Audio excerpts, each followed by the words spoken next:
Uh-oh. Oh no, it's coming alive. The extractor's got a mind of its own. Out of balance is no good. Ah! Whew. Hey, Ryan Williamson here at Sourwood Farm. I wanted to show you an extractor innovation that I'm pretty excited about. It's a little bit of a hack, but it's pretty amazing. We'll first start out with, I'm working with spotted lanternfly honey, and most of it's actually uncapped. Here's a frame that's capped, just to kind of give you an idea. It is the thickest, stringiest honey I've ever dealt with. I mean, look at that. This is actually 95 degrees, and it's stringing, and it just seems to be stiffer in a weird way. It grips the comb, and I don't know if you can see how the strings, but because of that, it seems to not want to actually leave the comb when you're extracting it, which has made extracting way harder than anything I've ever experienced before.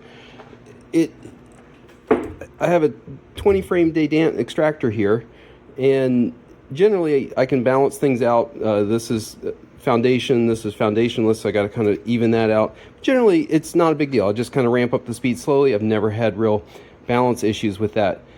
But this year with the spotted lanternfly, it's been terrible. I've been really struggling. Most of my loads I can't get full speed, so I'm leaving a lot of honey in the comb. In general, it just seems like I'm getting a lot less honey out with the spotted lanternfly. I've heard about people doing springs on the bottom of the extractors, and you know, there's a company selling that, which, well, wish I had bought them in a way, but I don't have them. So here I am extracting and struggling, and thought, wait, why not make my own? But I don't have springs. What I do have is rubber. So this is silicone rubber radiator tubing, I believe. I bought this maybe 20 years ago for a solar project, but 1 inch. And I've put it underneath the 3 corners of my feet. So there it is, squished down. I don't think this is a great long-term solution because I imagine over time that's going to deform. But let's do it. This is worst case scenario. We've got 18 frames and a 20 frame extractor, some foundation, some foundationless. The plastic foundation weighs differently than foundationless. So and we're just going to ramp it up and watch her wobble. So you can see how getting a bit of wobble going on. Sure, this. Whoa! Look at that. That's crazy. Now we're going to get going even faster. You can see how it's starting to even itself out, but still wobbling a little bit. We're getting up to speed. How cool is that? It's a little bouncier than the last load I did. But this one's super out of balance. I'm going full speed with it. I mean, that just blows my mind. This is like the worst case scenario load. Really heavy, not even the right number of frames. But I'm not having to stand there holding it. It's pretty remarkable. Now we're getting up to full speed. Actually, that's even better, isn't it? Isn't that incredible? And here's what that stuff looks like coming out. It's kind of an orangey amber.